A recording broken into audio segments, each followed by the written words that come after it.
दैनिक जागरण का संपादकीय डिक्टेशन। गति 90 शब्द प्रति मिनट। स्टार्ट होगा 5 सेकेंड बाद।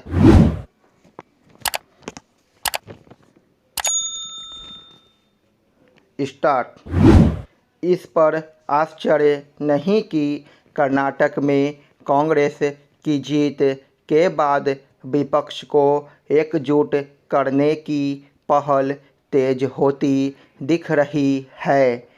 कर्नाटक के चुनाव परिणामों से कांग्रेस का उत्साहित होना समझ आता है, लेकिन यह विचित्र है कि उससे अधिक उत्साह क्षेत्रीय दल दिखा रहे हैं। उनकी माने तो एकजुट होकर आगामी आम चुनाव में भाजपा को हराया जा सकता है, ऐसी कोई सूरत बन भी सकती है, लेकिन इसके लिए सबसे पहले विपक्षी दलों को कांग्रेस के नेतृत्व में एकजुट होना होगा और फिर देश की जनता के समक्ष ऐसा कोई एजेंडा और विमर्श रखना होगा जो उसे आकर्षित कर सके। भाजपा को सत्ता से हटाना कोई एजेंडा नहीं हो सकता। एजेंडा तो यह होना चाहिए कि भाजपा को हटाकर विपक्षी दल करेंगे क्या। वैकल्पिक एजेंडा पेश करने का काम तभी हो सकता है जब विपक्षी दल कोई न्यूनतम साझा कार्यक्रम बनाएं और यह भी बताएं कि वे उस पर अमल कैसे करेंगे। ऐसा कोई कार्यक्रम उस रेवड़ी संस्कृति के सहारे तैयार नहीं किया जा सकता जो पिछले कुछ समय से बेलगाम होती दिख रही है। विपक्षी एकता का सपना केवल क्षेत्रीय दलों के एक मंच पर आने से साकार होने वाला नहीं है। अतीत में ऐसा कई बार हो चुका है, लेकिन विपक्षी एकता कोई ठोस आकार नहीं ले सकी। विपक्ष को एकजुट करने की पहल के साथ जनता के सामने यह स्पष्ट किया जाना भी आवश्यक है कि विपक्षी दलों का नेता अर्थात प्रधानमंत्री पद का दावेदार कौन होगा।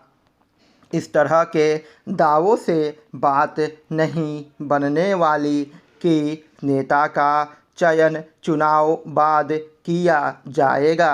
आखिर जो काम चुनाव के बाद करना है वह पहले क्यों नहीं किया जा सकता। इसकी अनदेखी नहीं की जा सकती कि क्षेत्रीय दलों के कई ऐसे नेता हैं जो विपक्ष की एकता की पहल आगे बढ़ाने के नाम पर प्रधानमंत्री पद की अपनी दावेदारी मजबूत करने में लगे हुए हैं। कुछ तो ऐसे भी हैं जो कांग्रेस को साथ लिए बगैर विपक्ष को एकजुट करने का सपना संजोए हुए हैं। यह समझने की आवश्यकता है कि कांग्रेस के बिना विपक्षी एकता की बातों का कोई मूल्य महत्व नहीं। विडंबना यह है कि कई क्षेत्रीय राजनीतिक दल इस फेर में हैं कि कांग्रेस कम से कम सीटों पर आगामी लोकसभा चुनाव लड़े। कुछ तो उसे 250 सीटों तक ही समेट देना चाहते हैं। यह और कुछ नहीं, कांग्रेस को कमज़ोर करने की रणनीति ही जान पड़ती है। कांग्रेस को इस रणनीति से सावधान रहने की आवश्यकता है।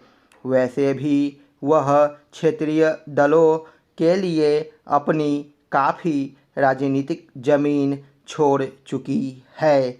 यही कारण है कि आज ऐसे कई राज्यों में वह तीसरे चौथे नंबर का राजनीतिक दल बनकर रह गई है जो कभी उसके गढ़ हुआ करते थे। निसंदेह कांग्रेस ही विपक्ष को एकजुट करना चाहेगी, लेकिन उसे यह काम अपनी मौजूदा राजनीतिक जमीन को बचाए रखते हुए करना होगा। स्टॉप।